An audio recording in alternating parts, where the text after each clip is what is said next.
Maudo kuna gana gosi sekwe tomen wegbe kwa bado ora santa den kame mi membe no dokunu mau metonyi na hando Joël chapitre 1 verset 4 et mi mulando nundu krele bi nwe wan fuledu kwa weledu nwe weledu kwa benledu nwe venledu kwa kleledu nous renglons nous le polo ane ko ma ko da do fine nous renglons nous ene no nous ble le bato si bezama nous ma setonu ma wa nous renglons nous teme ane nous renglons nous ene wa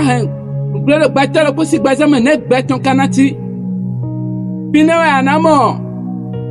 ba mele si bezana wa je gbegbeji bi fine wa anamo azoere nu kon yiwe gandida yo ena wa je gudo iji bana no fon lo mena no kan hobia hwire no vice asole ton senu mawa wa zon inu wewe a anamo da kwendo lele meti basuku asikpo ye da ede fifa de awajije de nu biro yiwe tagba kawa je titiji webinu oyono no kamera sutere nka da jenwe a asondo yunu enka da mi wanu mi de jewe tagba kawa supole ya onu pe video han enu de te kawa do jijawe ti do mi kun so do tonu senu mawo we bo esenu hen glenu lopolopo enedo do bo ye wado nu hen glewe ajere yiwe da yo ajo waja ijaji bi anu akambia kwa de te kado jijawe nu debuwe a tonu masi ajewe soma nu wado motiwe yo bawu edo dido ado ekpe jino okune kana ko sin sekwe tome nuwe kono bla okunu me tome o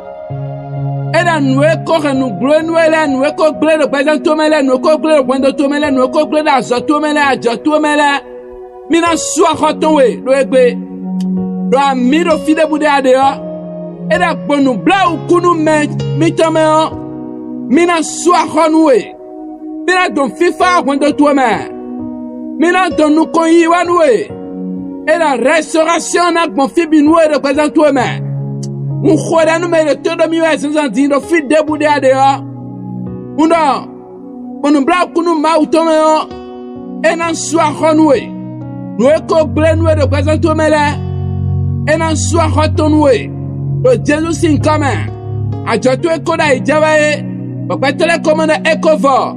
undo diwe anale beyo yo defo ponu kon yipo